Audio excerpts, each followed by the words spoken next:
And we continue with reaction to the former chairperson of Productivity South Africa, who doubles up as CEO of Tuja Capital. That's Mthunzi Mdwaba's explosive bribery claims against the ANC and 3 cabinet ministers. Among these 2 ministers implicated are Labour and Employment Minister, that's Xoli Mngambi, including Higher Education and Training Minister Blade Nzimande, who are both SACP members. Now, the Higher Education and Training spokesperson is Ismael Mnisi. He appears to be the person available thus far to talk to us while we wait for the SACP's Alex Mashilo. Good morning to you, sir. Let's begin the conversation with what the Minister of Higher Education and Training has had to say about the allegations that have been made against him by Mr. Mdwaba. Well, thank you very much, Xoli. First and foremost, the Minister dismisses these allegations with the contempt that they deserve. He does so because these allegations are false, there's no truth in them, and Minister knows of no any person that he has sent to talk to Mr. Mthunzi Mdwaba about anything that has to do with the UIF and the issues that Mr. Mdwaba claims that Minister Nzimande and other ministers, including the Secretary General of the ANC, knows. So he dismisses that, and he knows nothing of such. The manner in which Mr. Mdwaba introduced this topic around the Minister of Higher Education, it wasn't quite clear. I must tell you that. But he did seem to link it to Mr. Nzimande's role as a former SACP leader, and that for some reason the ministers, Blade Nzimande and Xoli Mngambi, given their role as senior members of the SACP, that somehow they needed to be kept on board even after the elections next year, because there did seem to be this fear, as he put it, that they would not be returned to cabinet. It was all very confusing, I must tell you. But so Mr. Nzimande is absolutely crystal clear that he knows no person that he allegedly may have sent in order to try and solicit bribes from Mr. Mdwaba. Certainly, Xoli, he knows of no such an individual, nor him gave any instructions to anyone to discuss on his behalf such kind of a deal. However, Xoli, it's quite surprising, as we are saying, because the manner in which these allegations were made remains unclear, with an individual who has the right, sophisticated as he seems, that he would know better that in such instances he would have needed to go to law enforcement agencies to lay a charge, but he has failed to do so. Instead, he comes to the media and postures as a victim of a campaign by ministers, which ultimately disadvantaged him. And unfortunately, Xoli, as we are saying, there is no basis at all that so far Mthunzi has provided that suggests that there was such, except him going from one media platform to the other, making such wild allegations, which are very dangerous. And we must say that these allegations, as dangerous as they are, they are meant to tarnish the names of the ministers that have been mentioned, and those that of the SACP and the ANC broadly as the political parties that these individuals belongs to. And that is why our view is very simple and clear, that the onus of proof is on him to bring to the fore.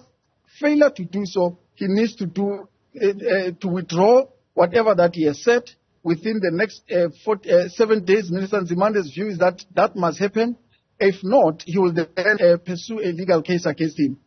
And that is exactly the next question I was about to ask you, because fellow cabinet ministers, at least the Minister of Treasury, Enoch Godongwana, he has written a letter from the lawyers to say failure to retract these comments within 7 days, then there will likely be further action. Minister Nzimande seemed to be the quiet one out of the lot. So is that now the step that he intends, and that is that failure to issue a retraction within 7 days, legal action is going to be taken? Yeah. Well, indeed, the Minister Nzimande has issued a statement this morning outlining exactly what his attitude towards these allegations are.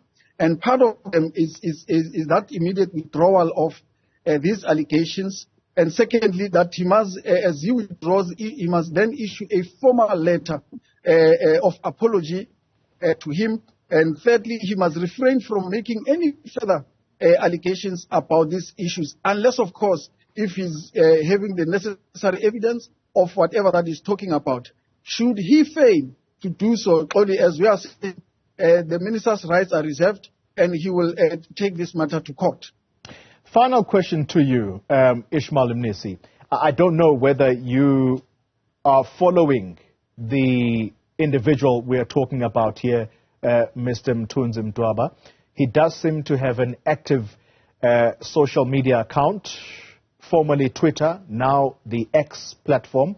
He is suggesting there that he is going to be sharing WhatsApp messages between himself and the Minister Xoli Mngambi over a number of years.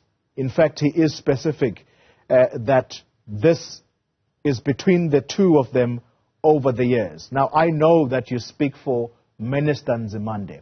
I am just trying to perhaps clear the air here as to whether Minister Nzimande has ever had any interactions with Mr. Mdwaba at any point, specifically around this so-called UIF jobs deal. Because if these are the threats now by Mr. Mdwaba, suggesting that he is going to be sharing some kind of exchange with Dr. Nzimande's fellow cabinet ministers, I'm just wondering whether Dr. Nzimande may at any stage have had interactions with Mr. Mdwaba, because he is, as he admits, an ANC member in the first place. Well, once more, Xoli, let me indicate that what the minister has said by saying that he has no any other exchange with Mr. Mdwaba in as far as this matter is concerned. The UIF is an entity that belongs to a different department than the department that Minister Nzimande is